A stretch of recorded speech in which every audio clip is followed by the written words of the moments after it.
Namaskar. Welcome back to my YouTube channel Learn English with Sri Sir. कक्षा 12 को अर्को महत्त्वपूर्ण poem Every Morning I Wake, a poem by Dylan Thomas. Dylan Thomas Wales का महान कवि हुन्. कविताको समरी लेख्दाखेरि दुईटा प्याराग्राफमा हामीले लेख्नुपर्छ. फर्स्ट प्याराग्राफ कविता केको बारेमा छ भनेर र सेकेन्ड प्याराग्राफमा त्यो कविताको स्टेन्जाहरुमा के भनिएको छ त्यसको अर्थ के छ भनेर हामीले व्याख्या गर्नुपर्ने हुन्छ. कवि छन्, कवि बिहान उठ्छन्, बिस्ताराबाट उठेका छन् अनि उठेपछि हात जोडेका छन्. रक्षा गर्नुहोस्, हामीलाई मायालु आँखाले हेर्नुहोस् भनेर उनले अनुरोध गरेका छन्. भनेपछि यो भगवानप्रतिको समर्पण, भगवानप्रतिको लगाव, भगवानप्रतिको एउटा प्रार्थनाको बारेमा लेखिएको छ. त्यही भएर यो अलि धार्मिक कविता हो. Every morning I wake is a short and beautiful poem written by the great poet Dylan Thomas. यो पहिलो सेन्टेन्स हामी लगभग धेरै पोइममा यो प्रयोग गर्न सक्छौं. सजिलो छ. यो के हो त भन्दा it is a religious poem. यो धार्मिक कविता हो. It is a religious poem. किन हो? It is all about the prayers to the god. केको बारेमा छ? भगवानलाई प्रार्थनाको बारेमा छ.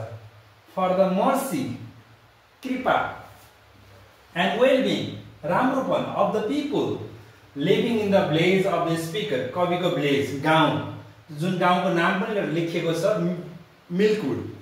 मिल्कवुडमा बस्ने मानिसहरूको राम्रो कुराको लागि, तिनीहरूको रक्षाको लागि भगवानसँग प्रार्थना गर्नुभएको छ.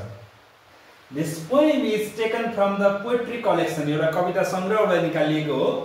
त्यो कविताको संग्रहको नाम हो Under the Milkwood. It describes the morning routine of the speaker that is praying. Indirectly, अप्रत्यक्ष रूपमा, the poem shows the greatness of God. Man is a small creation, a poor creature. People are the poor creature भनेका छन् कविले. मान्छे त वास्तवमा भगवानको अगाडि त के हो र? Poor creature हो. We are born to die. हामी त एक दिन त मर्ने छौं. हामी एउटा सामान्य कमजोर प्राणी हौं. Poor creature. So the man always wishes for the loving eyes of the God.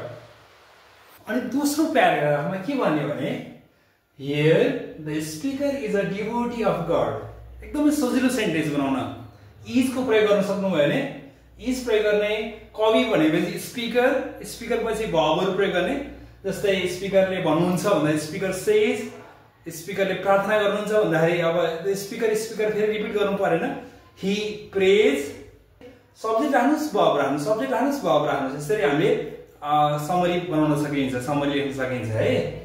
Here the speaker हो भन्दाखेरि is a devotee of God. कति सजिलो. भगवानको भक्त हुनुहुन्छ कवि.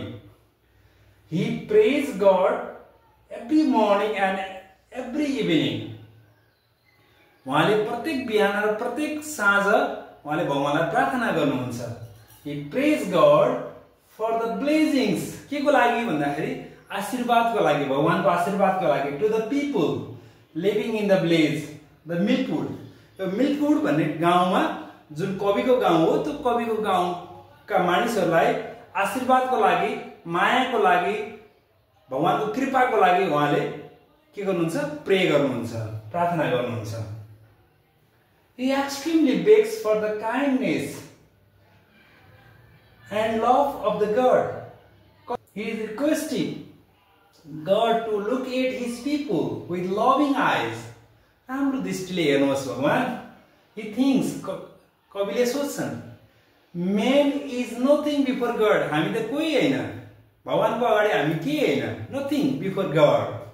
Man is the poor creature who is born to die. मान्छे वास्तवमा एक दिन त मर्ने हो. हामी त वीक छौं, हामी कमजोर छौं. God is great. भगवान महान हुनुहुन्छ. He is the creator of the whole universe. संसार सबै ब्रह्माण्ड चाहिँ भगवानले सृष्टि गर्नु भएको हो. God's mercy is very important.